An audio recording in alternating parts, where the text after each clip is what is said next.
चटपटा माता की बहुत सुंदर सुपर कहानी सुनिए। एक देवरानी जेठानी थी, तो उनके बगल में कोई पूजा कर रहा था।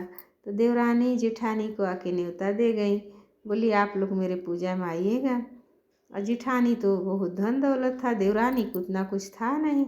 वो अपना एक ही साड़ी, दो साड़ी रखती थी और एक सूख जाता था तो एक पहनती थी। तो उस दिन भी उसी तरह की अपना साड़ी धुल दी और खाना वाना बनाई। सोची कि जूठा उठा लगा होगा, अपना साड़ी जो है हम समेट लेते हैं, पहन लेंगे। तो वो साड़ी सूखा ही नहीं, काम करके खाली हो गई। देख रही तो उसी तरह पानी उसमें गिर रहा था। अब तो रोने शुरू कर दी। बोली बच्चे लोग के आगे रोना ठीक नहीं है।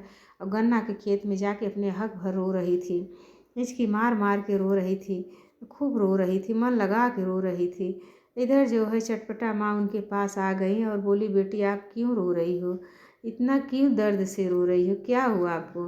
बोली माँ मेरा साड़ी आज सूखा नहीं, मैं क्या पहन के जाऊँ, हम बहुत संकट में हैं। मेरे लिए सब देख रही होंगी, माता रानी का पूजा करने के लिए वो लोग इंतज़ार कर रही होंगी।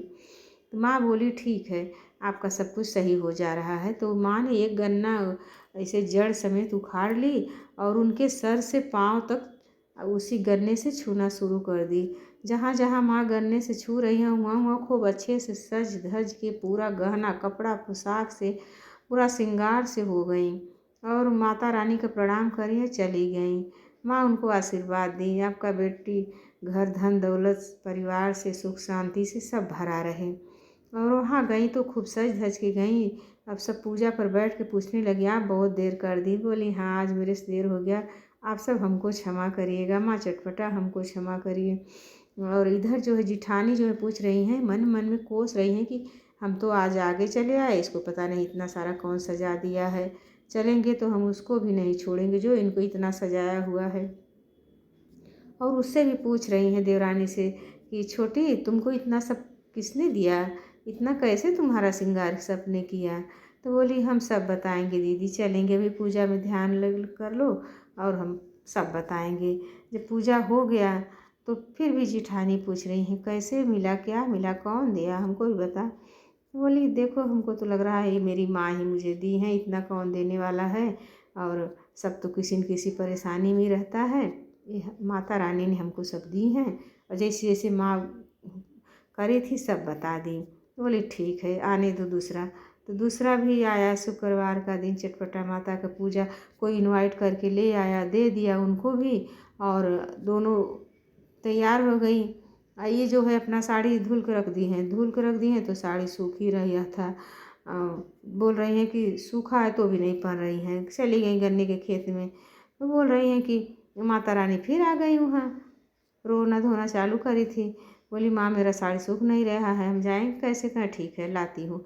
एक गन्ना माँ जड़ से उखाड़ ली और उनको भी सर से पाँव तक छुई तो घायल हो गई, पूरा लाल लाल हो गया और रोती रोती गई वहाँ। वहाँ गई जल्दी सांस उस पूछ के बैठी। सब ने बोली क्या हुआ तुमको। बोले पता नहीं हम आते आते गिर गए थे ना इसलिए ऐसा मेरा हो गया था। तो बोले कि अच्छा। तो जब पूजा पाठ हो गया उनके मन में तो यही चल रहा था ये सब झूठ हमको बता दिया, हमको फंसा दी, मेरा तो पूरा बदन में ही घाव घाव हो गया है। तो उसने पूछी कि ये सब क्यों मुझे बताई। कहे नहीं हम गलत नहीं बताए थे, हम सच बताए थे, जैसे मेरी चटपटा माँ करी थी मुझको, हम सब आपको सही सही बताए थे। देखिए ना हम लोग अगर मन साफ करके रखेंगे ना तो सब कुछ अच्छा ही होगा, अगर गलत मन से कुछ करेंगे ना तो गलत होगा। चलिए आज से हम लोग यही सोचेंगे कि सब कुछ भगवान का है, घर परिवार धन दौलत सब कुछ भगवान का है, तो हम लोग क्यों अपना अपना करेंगे, हम खुश रहेंगे, भगवान की मस्ती में रहेंगे, देखो सब अच्छा ही होगा। तो दोनों देवरानी जेठानी ने उसी तरह जैसे बोली थी उसी तरह रहना शुरू कर दी। इधर दोनों जी जब तक जी खूब अच्छे से जी, उसके बाद भगवान माता रानी की कृपा से बैकुंठ धाम को चली गई।